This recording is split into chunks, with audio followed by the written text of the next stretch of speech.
একটা normal cabin থেকে তাকে স্যালাইন দিতে হচ্ছে আজ 2 দিন। হসপিটালে আপাতত সে একা। সোনিয়ার ভার্সিটি থেকে একটা জরুরি কল আসে তাকে এসবের মাঝেও ভার্সিটি যেতে হয়েছে। আপনার অফিসে গিয়েছে কয়েকদিনের ছুটির কথা জানাতে।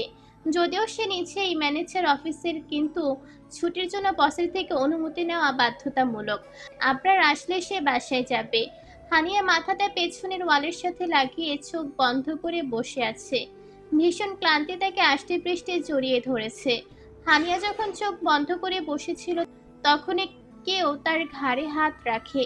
হানিয়া চোখ চমকে এগিয়ে চোখ খুলে ব্যক্তিটির দিকে তাকায়। অনেকটা তন্দ্রাচ্ছন্ন হয়ে পড়েছিল হানিয়া।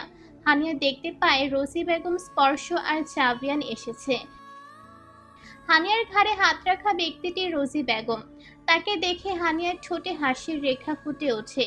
হানিয়া খুশি মনে মনি মা বলে ছড়িয়ে ধরে। আগে মনি বলেও আজ হুট করে মনি মা বলে হানিয়া। রোজি বেগমও নিচেও পরম মমতায় তাকে নিচের বুকের সাথে আগলে নেয়। হানিয়া রোজি বেগমের বুকে পরম শান্তিতে মাথা রেখে শুয়ে থাকে। সে কোশমিনকালেও অস্বীকার করতে পারবে না যে ওই বাড়িতে যে 3টা ব্যক্তির জন্য সে 7টা মাস টিকে থাকতে পেরেছিল, রোজি বেগম তাদের মধ্যে একজন। তালুকদার বাড়ি থেকে বের হয়ে আসার পর মিস্টার তালুকদারের সাথে 2-1বার দেখা হলেও রোজি বেগম আর কুলসুমের সাথে দেখা বা কথা হয়নি আর। আজ এতদিন পরে এই প্রিয় ব্যক্তিটিকে আবারও পেয়ে হানিয়া যে ভীষণ খুশি হয়েছে তা তার চকচক করা চোখ মুখ দেখে আন্দাজ করা যাচ্ছে। হানিয়া রোজি বেগমের বুক থেকে মাথা তুলে ঠোঁট কিছুটা উল্টে বলে, ভাতিজাকে ছেড়ে এসেছি বলে তুমিও মুখ ফিরিয়ে রাখছো? এতদিন পরে বুঝি আমার কথা মনে পড়লো? রোজি বেগমের চোখ কিছুটা অশ্রুসিক্ত। সে ঠোঁটে কিছুটা হাসি ফুটিয়ে বলে, আমি না হয় ভুলে গিয়েছি। তুই যদি আমায় আপন মনে করতি তাহলে এতদিন আমার সাথে কথা না বলে থাকতে পারতি। আমার ভাতিজার সাথে সাথে যে আমাদেরকেও ত্যাগ করে এসেছিস এটা কিন্তু প্রমাণ হয়ে গেল। হানিয়া রোজি বেগমকে পুনরায় ছড়িয়ে ধরে বলে, তোমাদের ত্যাগ করলে এমনি জড়িয়ে ধরে বসে থাকতাম বুঝি? যাকে ত্যাগ করি তার দিকে ফিরেও তাকাই না আমি। হানিয়া, তুমি যে আমার কতটা আপন বোঝো নাই এখনো তুমি। জাভিয়ান আর স্পর্শ দাঁড়িয়ে দাঁড়িয়ে তাদের দুজনের কথোপকথন শুনছিল। হানিয়া ত্যাগ করার কথাটা জাভিয়ানের বুকে ঝড় তুলে দেয়। কথায় কথায় মনে করানোর কি আছে যে সে জাভিয়ানকে ত্যাগ করেছে? জাভিয়ান মানে সে ভুল করেছে, এর জন্য সব শাস্তি মাথা পেতে নিবে বা নিচ্ছে, কিন্তু বিনিময়ে সে হানিয়াকে চায়। তার জন্য যদি হানিয়া তাকে যা করতে বলবে সে তাই করতে প্রস্তুত। রোজি বেগম হানিয়ার গালে কপালে আদর দিয়ে বলে, কেমন আছিস মা? এই মাকে তো ভুলেই গেছিস। জানিস কুলসুম রোজ তোর কথা বলে, মন খারাপ করে। হানিয়া একটা মিষ্টি হাসি দিয়ে বলে, আলহামদুলিল্লাহ ভালো আছি মনি। তুমি কেমন আছো? আর কুলসুমকে নিয়ে আসলে না কেন? কতদিন ওকে দেখি না। আমিও আলহামদুলিল্লাহ ভালো আছি। হসপিটালে এত মানুষ নিয়ে আসা ঠিক না। কুলসুমকে নিয়ে একদিন তোর বাড়ি যাব। হানিয়া নিচের হাসি রেখেই বলে। হানিয়ার কথাটা শুনে উপস্থিত তিনজনের মুখটা মলিন হয়ে যায়। মেয়েটা কারো কাছে একটু ভালোবাসা পেল না। একটু ভালোবাসা কি সে ডিজার্ভ করে না? স্পর্শ কথা কাটাতে বলে, হানি আমায় তো ভুলেই গেছিল মাম্মামকে পেয়ে। হানিয়া মুখ ভেঙচি দিয়ে বলে, আমায় বুঝি তুমি মনে রাখো? মুখ খুলবো তাহলে কিন্তু তোমারই লস। স্পর্শ বুঝতে পারে হানিয়া কিসের ইঙ্গিত করছে। সে চোখ গরম করে হানিয়াকে বলে, কানে টেনে লাল করে দিব। ভয় দেখাচ্ছিস আমায়? তুমি ভয় পাওয়ার মতো কাজ না করলেই তো হলো, তাই না মনি? কথাটা বলে একটু দুষ্টুমি হাসি দেয়। স্পর্শ মিছে মিছে হানিয়াকে মারতে আসলে হানিয়া রোজি বেগমকে ছড়িয়ে ধরে তার বুকে মুখ লুকায়। রোজি বেগম, স্পর্শ আর জাভিয়ান তার এমন কাছে হেসে দেয়। জাভিয়ান আজ প্রথম মনে হয় হানিয়াকে এমন দুষ্টুমি করতে দেখলো। হানিয়াও যে এমন এক চঞ্চল সত্তা বহন করে সেটা সে ভাবতেও পারেনি। তাদের কথাবার্তার মাঝে আবরার এসে পড়ে। সে তাদের এখানে দেখে মনে মনে একটু বিরক্তি হলেও মুখে কিছু বলে না। রোজি বেগমের সাথে কুশল বিনিময় করে। রোজি বেগম মিস্টার মির্জার সাথে দেখা করতে চাইলে আবরা তাদের কেবিনে নিয়ে যায়। আবরার স্পর্শ আর রোজি বেগম কেবিনের ভেতরে গেলেও বাহিরে থেকে যায় হানিয়া আর জাভিয়ান। হানিয়া এই 3টে দিন হাসপাতালে থাকলেও মিস্টার অ্যান্ড মিসেস মির্জার সাথে কোনো কথা বলেনি। মিস্টার মির্জার জ্ঞান ফেরার পরও কেবিনের বাহিরে ছোট্ট লুকিং গ্লাস দিয়ে তাকে দেখেছে, কিন্তু ভেতরে যায়নি। মিসেস মির্জাও তেমন কোনো কথা বলেনি কারো সাথেই। আর জাবিয়ান মূলত হানিয়ার সাথে আলাদা কথা বলার জন্যই থেকে গিয়েছে। সে কৌশল অবলম্বন করে ফোনে কথা বলার বাহানায় দূরে চলে গিয়েছিল। তারা 3জন ভেতরে প্রবেশ করতেই সে তাড়াতাড়ি করে হানিয়ার কাছে আসে। তারা 3জন ভেতরে চলে যাওয়ার পর হানিয়া পুনরায় সিটে বসে। জাবিয়ান সুযোগের সদ্ব্যবহার করে টুপ করে তার পাশে বসে পড়ে। হানিয়া তাকে নিচের পাশে বসতে দেখে বসা থেকে উঠে যেতে চাইলে জাবিয়ান হানিয়ার হাত ধরে আটকে দেয়। টান মেরে পুনরায় বসিয়ে দিয়ে হানিয়ার হাতটা নিচের হাতের মুঠোয় নিয়ে ভীষণ কাতর কণ্ঠে বলে, 5টা মিনিট বসো বধুয়া, প্লিজ 5 মিনিট একটু কথা বলবো। হানিয়া নিচের হাত ছাড়ানোর চেষ্টা করতে করতে শক্ত গলায় বলে, আমি এমন কেউ নই যে তার সাথে কথা বলার জন্য আপনার এমন আকুতি মিনতি করা লাগবে। হাত ছাড়ুন মিস্টার তালুকদার, এসব কোন ধরনের ব্যবহার? কে বলল তুমি এমন কেউ নও? তুমি তো আমার জীবনে গুরুত্বপূর্ণ ব্যক্তিদের মধ্যে একজন। আর হাত আমি আজ ছাড়ব না মিসেস তালুকদার, যতক্ষণ না পর্যন্ত আপনি শান্ত হয়ে আমার কথা শুনছেন। হানিয়া বুঝতে পারে আজ সে সহজে ছাড় পাবে না। সে সিদ্ধান্ত নেয় শুনবে জাবিয়ানের কথা।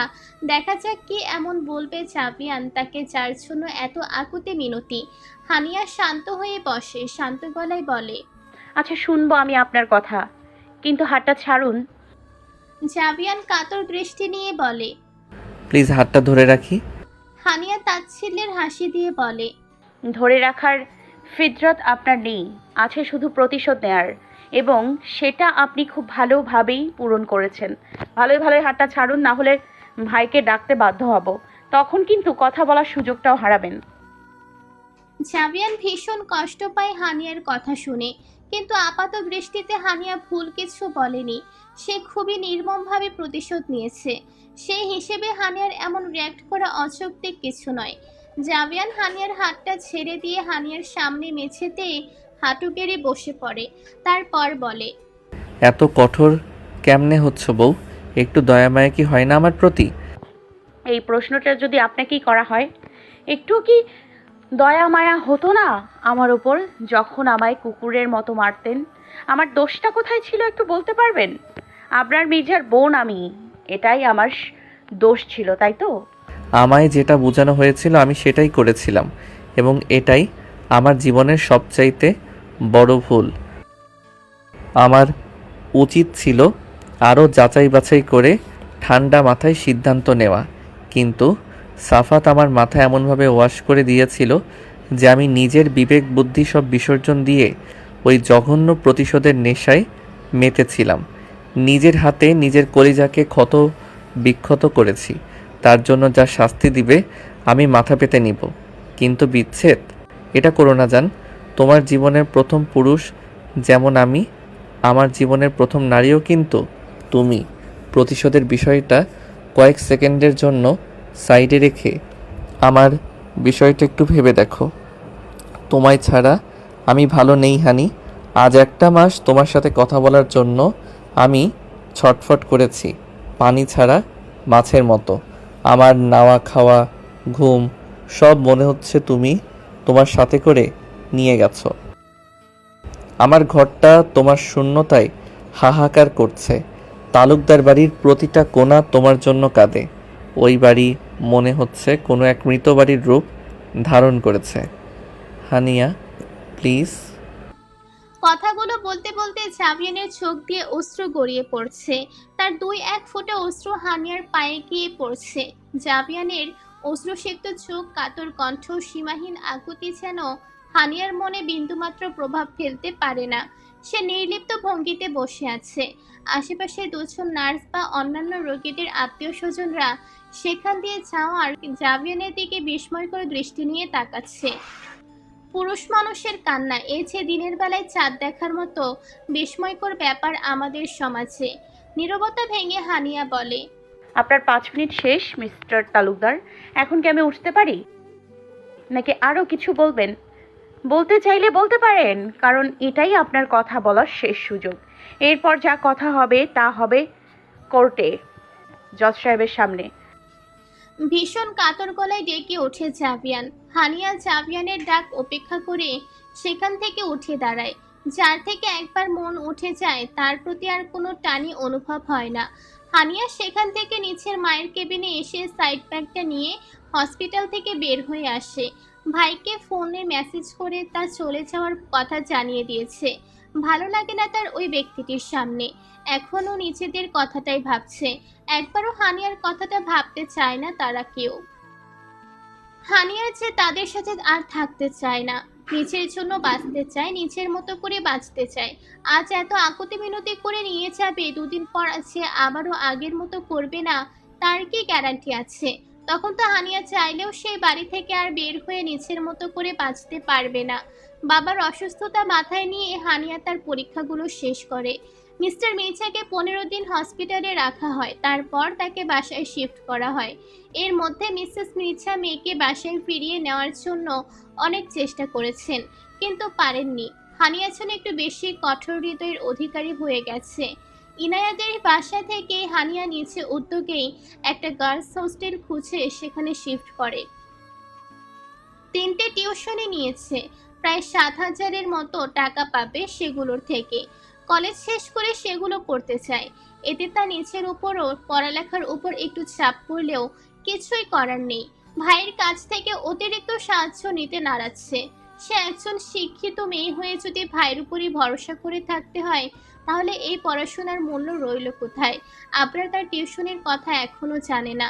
জানলে যে ভীষণ রেগে যাবে এটা হানিয়া ভালো করেই জানে, কিন্তু সে ম্যানেজ করতে জানে তার ভাইকে। লাস্ট টিউশনিটা শেষ করে রাস্তায় হাঁটতে হাঁটতে হানিয়া ভাবতে থাকে, যত তাড়াতাড়ি সম্ভব আমাদের ডিভোর্সের বিষয়টা শেষ করতে হবে। তারপরে স্পর্শ আপু আর ভাইয়ের বিয়ের কথা তুলতে হবে। আজই ভাইয়ার সাথে এই বিষয়ে কথা বলবো। আনমনে রাস্তা দিয়ে হাঁটছিল, তখনই তার নজর যায় রাস্তার অপর পাশে একজন মেয়ের উপর। মেয়েটি একটা ছেলেকে আষ্টে পৃষ্ঠে জড়িয়ে ধরে বাইকে বসে আছে। পাবলিক প্লেসে এমন জড়িয়ে ধরে বসাটা কেমন দৃষ্টিকটু দেখাচ্ছে, তাই আশা করি বলা লাগবে না। মেয়েটার গালের এক সাইড দেখতে কিছুটা সোহার মতোই লাগে হানিয়ার কাছে। হানিয়া যেহেতু রাস্তা পার হবে, তাই সে ওদের সামনে দিয়েই হেঁটে যায়। হ্যাঁ, যা ভেবেছিল তাই। মিসেস তালুকদারের আদুরে ভাগ্নি এটা। সোহা ছেলেটির সাথে কথা বলতে বলতে সামনে তাকালে হানিয়াকে দেখে ভয়ে তার আত্মা উড়ে যাওয়ার জোগাড়। হানিয়া তার এমনভাবে চিপকে বসে থাকায় কথা যদি জানিয়ে দেয়। হানিয়া তাকে উদ্দেশ্য করে একটা তাচ্ছিল্যের হাসি দিয়ে হেঁটে রাস্তা পার করে চলে যায় সেখান থেকে। হুট করে সোহাকে চুপ করে বসে থাকতে দেখে তার বিএফ মানে বাইকের ছেলেটা বলে, ভেইবো কি হলো, চুপ করে গেলে কেন? সোহা ভয়ার্ত কণ্ঠে বলে, হানিয়া আমাদের দেখে ফেলেছে জয়। ছেলেটির নাম জয়। জয় বলে, হানিয়া কে? ওয়েট ওয়েট, তোমার খালাতো ভাই জাবিয়ানের বউয়ের নাম না হানিয়া? হুম, কিন্তু ও আমাদের দেখলো কিভাবে? মাত্রই রাস্তা পার করার সময় আমাদের সামনে দিয়েই যাচ্ছিল, তখন দেখে ফেলেছে। তো দেখেছে তো দেখেছে। সোহা জয়ের কথায় রেগে গিয়ে বলে, আরে গাধা, ও যদি এখন আমার খালামুনিকে গিয়ে বলে দেয় আমার আর তোমার কথা, তাহলে আমার আর তালুকদার বাড়ির বউ হওয়া লাগবে না, আর সম্পত্তি তো দূরের কথা। সোহার কথা শুনে জয় একটু চিন্তায় পড়ে যায়। জয় একজন মধ্যবিত্ত ঘরের ছেলে। তাড়াতাড়ি বড়লোক হওয়ার আশায় সে সোহার সাথে প্রেমের সম্পর্কে জড়িয়ে পড়ে। উঠতি বয়সে সোহাও সহজেই জয়ের ইমোশনাল কথায় পা দিয়ে তার প্রেমে হাবুডুবু খেতে থাকে। জয় যখন জানতে পারে তার বিশিষ্ট শিল্পপতি আরসাল তালুকদার সম্পর্কে সোহার আঙ্কেল হয়, তখন সে সোহার মাথায় আস্তে আস্তে এই সম্পত্তির ভূতটা ঢুকায়। সে শুরুতেই সোহাকে বলে, আমাদের মতো মধ্যবিত্ত পরিবারের সাথে তোমার বাবা কখনোই সম্পর্ক রাখতে চাইবেন না। আমার কোনো মামা চাচা নেই যাদের সাহায্যে আমি একটা ভালো চাকরি পাবো। আর আমার চাকরি করার ইচ্ছেও তেমন একটা নেই। আমার ইচ্ছে আমি বড় একটা বিজনেসম্যান হব। সমাজের সবাই আমায় এক নামে চিনবে। কিন্তু বিজনেস শুরুর জন্য যে মূলধনটা প্রয়োজন সেটাও আমার কাছে নেই। তুমি কি আমায় কোনোভাবে সাহায্য করতে পারবে সোহা?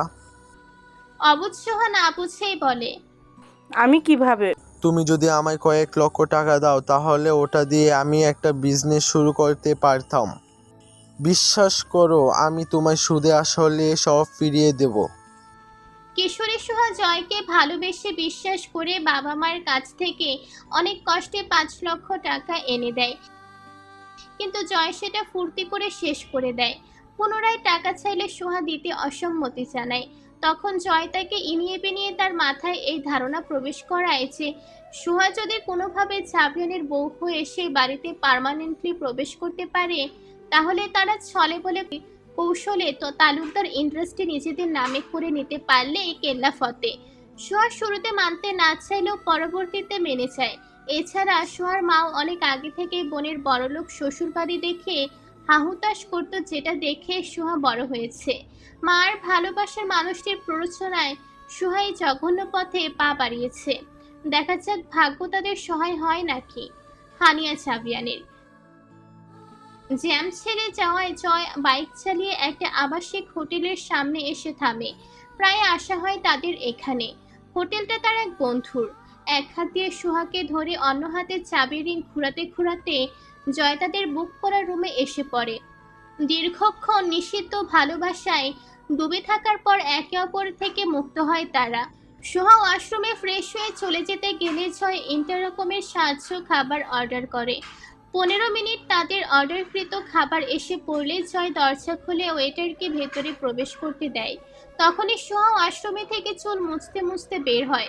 ওয়েটারটা একজন মেয়ে। সে খাবারের ট্রলি থেকে খাবার এক এক করে সেন্টার টেবিলে সাজিয়ে রাখতে থাকে। সোহা ড্রেসিং টেবিলের সামনে গিয়ে চুল মুছতে মুছতে বলে, ভাবছি খালামুনিকে প্রেশার দিব আমার আর জাভিয়ানের বিয়েটা তাড়াতাড়ি করানোর। বুড়িটা কেমন জানি ঝিমিয়ে পড়েছে এই বিষয়ে। জয় ফোন টিপতে টিপতে বলে, দিতে পারো। আমি শুনেছি তালুকদাররা আবার ভীষণ শিয়ানা। বিজনেসের জগতে তাদের এমনি তো না আর এত নামডাক হয়নি। ওয়েটার মেয়েটি প্রথমে জাভিয়ার নামটা শুনে না চমকালেও তালুকদার নামটা তাকে ভালোই চমকিয়েছে। সে যেটা ভাবছে যদি তাই হয় তাহলে তাকে এক্ষুনি কিছু একটা করতে হবে, কিন্তু তার আগে তাকে শিওর হতে হবে সুহাদের বলা জাভিয়ান কি তার পরিচিত জাভিয়ানই নাকি অন্য জাভিয়ান। কিভাবে করবে ভাবতে ভাবতে হুট করে তার মাথায় একটা আইডিয়া আসে। সে একটা চামচ ইচ্ছে করে হাত থেকে ফেলে দেয়। তারপর জয়দের অগোচরে পা দিয়ে লাথি মেরে চামচটা সোফার নিচে পাঠিয়ে দেয়। চামচ পড়ার আওয়াজে জয় মেয়েটিকে জিজ্ঞেস করে, কোনো সমস্যা হয়েছে? কিছু পড়লো মনে হলো। মেয়েটি বিনয়ের সাথে বলে, দুঃখিত স্যার এবং ম্যাম, আমার অসাবধানতাবশত একটা চামচ পড়ে গিয়ে সোফার নিচে চলে গিয়েছে। আমি এক্ষুনি সেটা বের করে দিচ্ছি। সোহার জয় বিষয়টা সাধারণভাবেই নেয়। মেয়েটি ঝুঁকে সোফার নিচ থেকে চামচ বের করার বাহানায় নিজের পরিহিত অ্যাপ্রনের পকেট থেকে তার ফোনটা বের করে রেকর্ডিং চালু করে ফোনটা সাইলেন্ট করে সোফার নিচে মাঝ বরাবর রেখে দেয়। তারপর স্বাভাবিকভাবে চামচটা তুলে নিচের সাথে করে নিয়ে রুম থেকে বের হয়ে আসে। মেয়েটার নাম অবন্তী। সেই মাসে পার্ট টাইম জব নিয়েছে এই হোটেলে। অবন্তী খাবার নিয়ে জয়দের রুমে আসার সময় তারা এক কলিগ জানিয়েছে এই রুমে যারা ওঠে মানে জয় আর সোহা তারা বড়লোক বাবার বক্ষে যাওয়া সন্তান। কয়েকদিন পর পর এখানে আসে কয়েক ঘন্টার জন্য। ফুর্তি করা শেষ হলে আবার চলে যায়।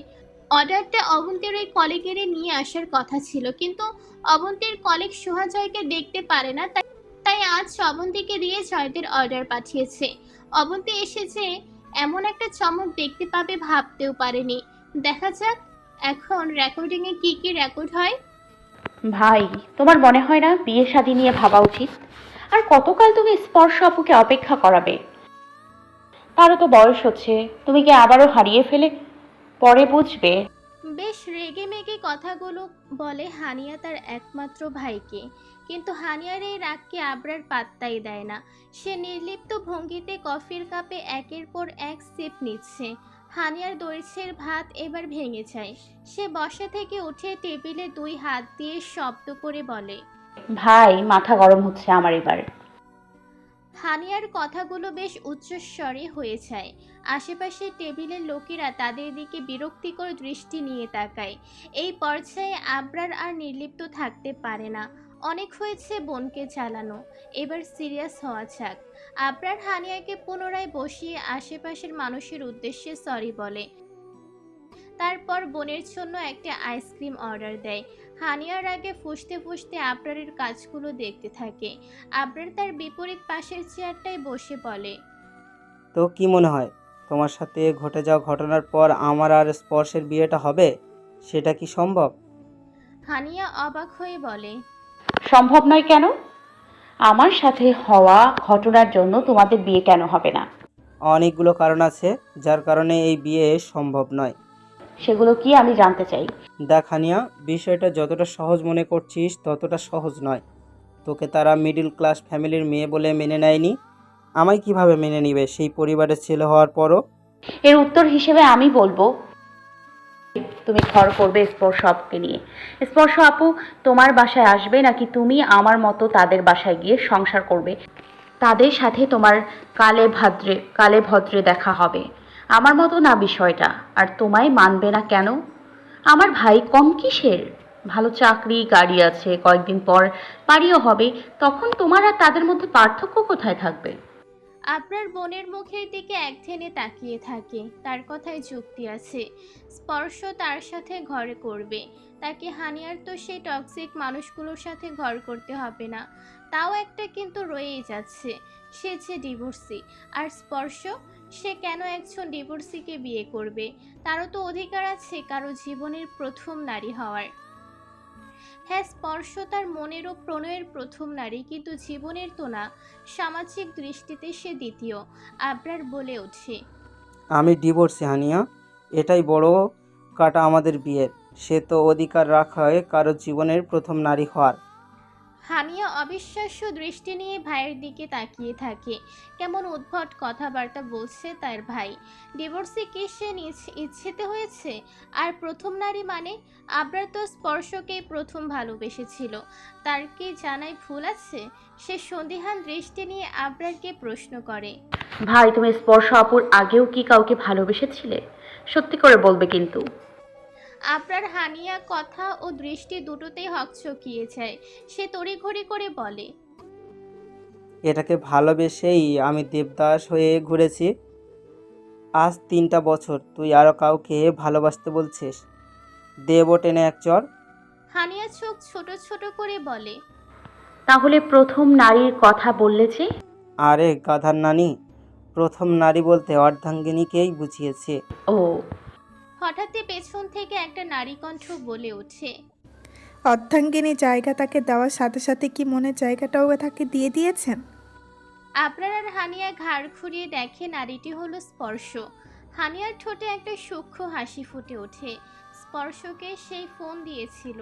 স্পর্শ এগিয়ে এসে হানিয়ার পাশের চেয়ারটায় বসে পড়ে। তারপর আবরারের দিকে তীক্ষ্ণ দৃষ্টি নিয়ে তাকিয়ে পুনরায় শোধায়, বলছেন না কেন? স্পর্শ তীক্ষ্ণ দৃষ্টি দেখে আবরার থতমত খেয়ে যায়।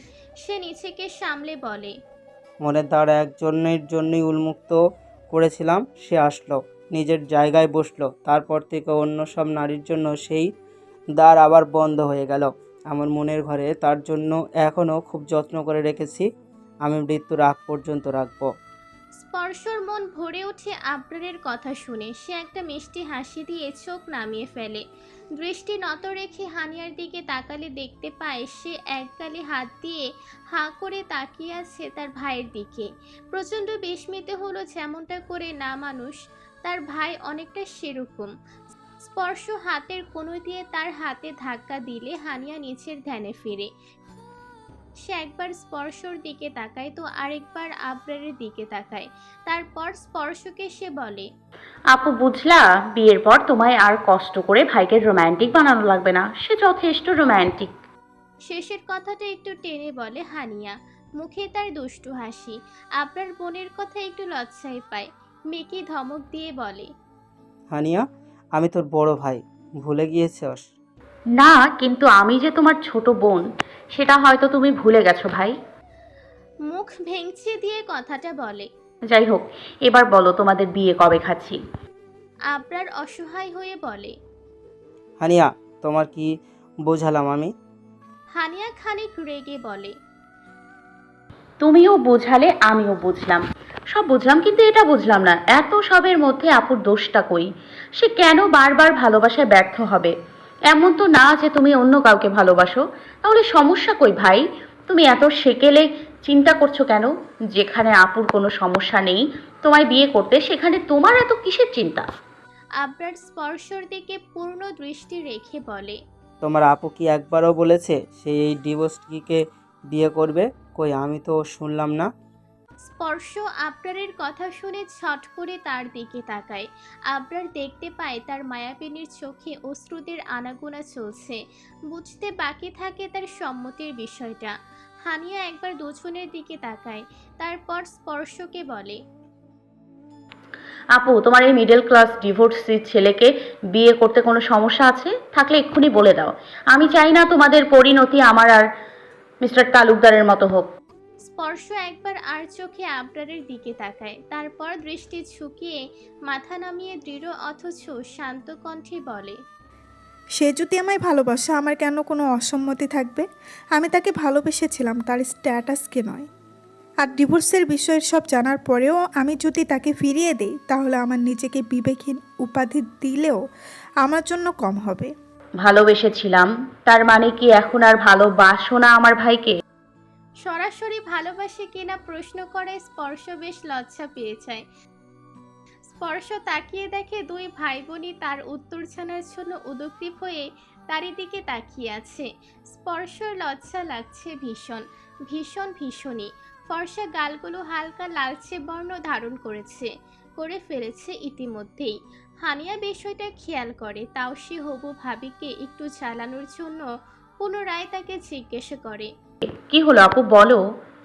স্পর্শ চোখ এদিক সেদিক ঘুরিয়ে ফিরিয়ে এই লজ্জাজনক অবস্থা থেকে বাঁচার রাস্তা খুঁজে। না, যেন সব রাস্তাই তার জন্য বন্ধ। শেষে উপায় না পেয়ে চোখ বন্ধ করে বলে দেয়।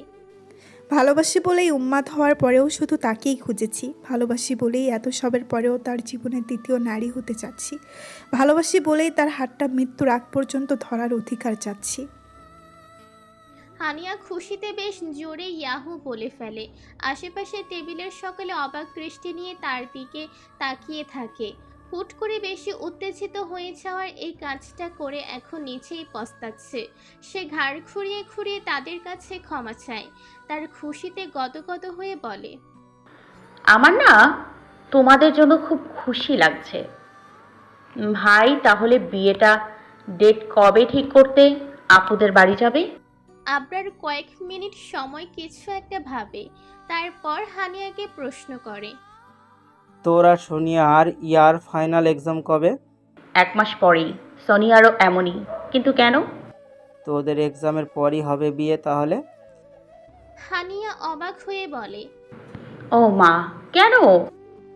আমি চাই আমার বিয়েতে আমার 2 তোতা পাখি থাকুক। আর বিয়েটা আমি ঘরোয়াভাবেই করতে চাইলেও স্পর্শর ক্ষেত্রে হয়তোবা তার বাবা মা চাইবে না। তারা তাদের একমাত্র মেয়ের বিয়ে নিয়ে যথেষ্ট ইচ্ছা পোষণ করে বলে আমি মনে করি তাদের ইচ্ছাকে সম্মান করব আমরা।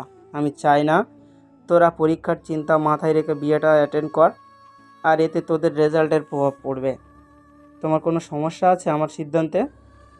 স্পর্শ ভেবে দেখে আবরারের কথাগুলো শতভাগ সত্য। আর বাবার তার বিয়ে নিয়ে অনেক স্বপ্ন। আবরারের আগের বিয়ের সব কথাই তার বাবা জানে। আবরারকে যে তার বাবা পছন্দ অপছন্দ করবে না এটাও সে জানে। তার মা একটু ঝামেলা করতে পারে কি সে সামলে নেবে। সে মাথা নেড়িয়ে আবরারের কথা সম্মতি জানিয়ে বলে। না, আমার কোনো সমস্যা নেই। কিন্তু ভাই। আবরার হানিয়াকে থামিয়ে দিয়ে বলে। কোনো কিন্তু টিন্তু না, যা বললাম তাই হবে। এছাড়া আমার অফিসের দিকটাও আমায় একটু সামলে নিতে দাও। বাবার অসুস্থতার জন্য বেশ কয়েকটা দিন ছুটি নিয়েছিলাম।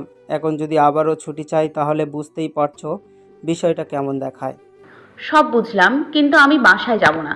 এতে আমায় জোর করবে না কেউ, এটা আগেই বলে দিচ্ছি। আমার বিয়েতেও তুই বাসার বাইরে থাকবি?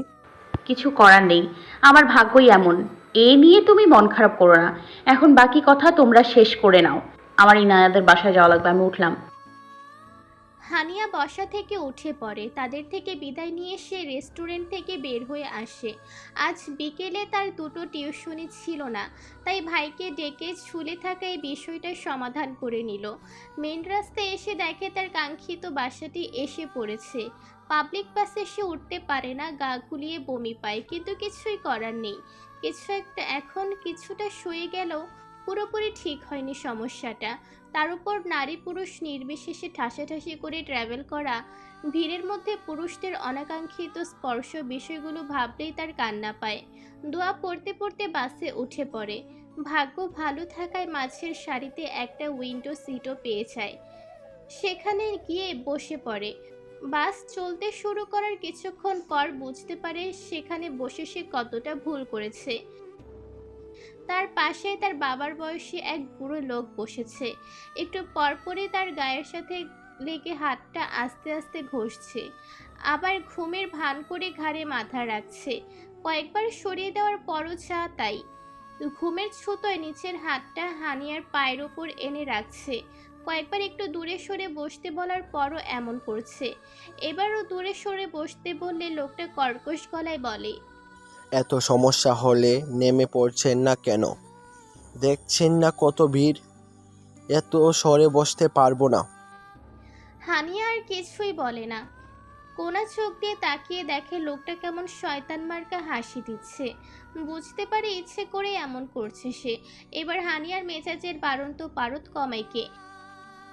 ব্যাগ খুঁজে হেডফোন বের করে ছুটায় একটা বড়সড় হিসাব পেন বের করে তা লুকিয়ে হাতের মুঠোয় রাখে। তারপর বুকে হাত বেঁধে নিষ্পাপ হয়ে বসে থাকে। লোকটি আবারও গা ঘেঁষতে চাইলে তখনই হানিয়ার আঙুল ফাঁক দিয়ে বের করে রাখা পেনটার অর্ধেকটা লোকটার শরীরে ঢুকে যায়। লোকটা আর্তনাদ করে উঠলে বাসে বাকি পাবলিক তাদের দিকে তাকায়। লোকটা রেগে মেগে জিজ্ঞেস করে বলল, এই মেয়ে, এই আমার হাতে কিসের গোতা দিলে তুমি? হানিয়া নিষ্পাপ মুখ করে বলে, আমি তো কিছু করিনি আঙ্কেল। মিথ্যা বলবে না একদম। তুমি যদি কিছু দিয়ে গোতা নাই দাও তাহলে আমার হাত দিয়ে রক্ত বের হচ্ছে কেন? নিচের কাটা জায়গাটা দেখিয়ে বলে লোকটি। লোকটির চিৎকার চেঁচামেচিতে কন্ডাক্টর আসলে হানিয়া এবার সকলের উদ্দেশ্যে বলে, এই লোকটি আমার সাথে অসভ্যতামি করছে, আমার গায়ে পায়ে হাত দিয়ে ঘষছে। প্রথমে ভেবেছিলাম হয়তো ভুল হয়ে যাচ্ছে, কিন্তু এক সময় দেখি সে হাসছে। বাসের অন্য নারীরা এবার ক্ষেপে যায়। লোকটি হানিয়ার অপবাদ মিথ্যা বলে হানিয়াও চোর গলায় বলে, আমায় তো পাগল কুকুরে কামড়িয়েছে না, নিজের চরিত্রের দাগ লাগাবো আমি? একটা মিথ্যা কথা বলবেন, আপনার বয়সের কথা ভুলে যাব আমি। জুতা দিয়ে এমন দেওয়া দিব নিজের নামও ভুলে যাবেন। লজ্জা করে না? অপকর্ম করে আবার মিথ্যা বলছেন। হানিয়া দৃঢ় গলায় বলা কথাগুলো শুনে সবে বুঝতে পারে হানিয়া মিথ্যা বলছে না। পরবর্তীতে বাসের সবাই বলায় লোকটিকে তার স্টপেজের আগেই নামিয়ে দেওয়া হয়। তার পাশে অন্য আরেকজন নারী বসে পড়ে। একটু সেও নেমে পড়লে আরেকজন পুরুষ এসে হানিয়ার পাশে বসে। হানিয়া প্রচণ্ড বিরক্ত হয়, কিন্তু কিছু বলেও না। পাবলিক বাস এটা, সকলেই বসতে পারবে। হানিয়া খেয়াল করে এই লোকটিও তার গা ঘেঁষে বসছে। লোকটি সরে বসার জন্য তার দিকে দৃষ্টি ঘোরালে লোকটি আর কেউ না, তারই নিষ্ঠুর স্বামী মহোদয়। পাবলিক বাসে জাভিয়ানকে দেখে সে যথেষ্ট অবাকি হয়। নিজেকে স্বাভাবিক রেখেই বলে, সরে বসেন। কেন? আমার অস্বস্তি হচ্ছে। আমার তো হচ্ছে না, বরং ভালোই লাগছে এতদিন পর বউয়ের পাশে। হানিয়া দাঁতে দাঁত চেপে তার দিকে তাকিয়ে থাকে। তারপর কিছু না বলেই ধপ করে উঠে দাঁড়ায়। জাভিয়ানও কম নাকি, সেও হানিয়ার হাত টান দিয়ে নিচের কোলের ওপর বসিয়ে দেয়। তারপর দুই হাত দিয়ে হানিয়ার কোমর চেপে ধরে। হানিয়া ঘটনা বুঝার আগেই যেন সব হয়ে যায়। ধ্যান ফিরলে চেঁচিয়ে বলে, সাহস তো কম না, ছাড়ুন বলছি, অসভ্য লোক। তার চিৎকারে আবারও কন্ডাক্টর দৌড়ে আসে। হানিয়াকে এভাবে বসে থাকতে দেখে কন্ডাক্টর রেগে বলে, এই ভাই সমস্যা কি? আপারে এমনি ধরে রাখছেন কে? আমার বউকে কেমনে ধরে রাখবো সেটা কি তোমার থেকে জানতে হবে স্টুপিড? যাও নিজের কাজে যাও। বউ। হ্যাঁ বউ। কন্ডাক্টর হানিয়াকে এই কথা জিজ্ঞেস করলে হানিয়া সাপ সাপ মানা করে দেয়।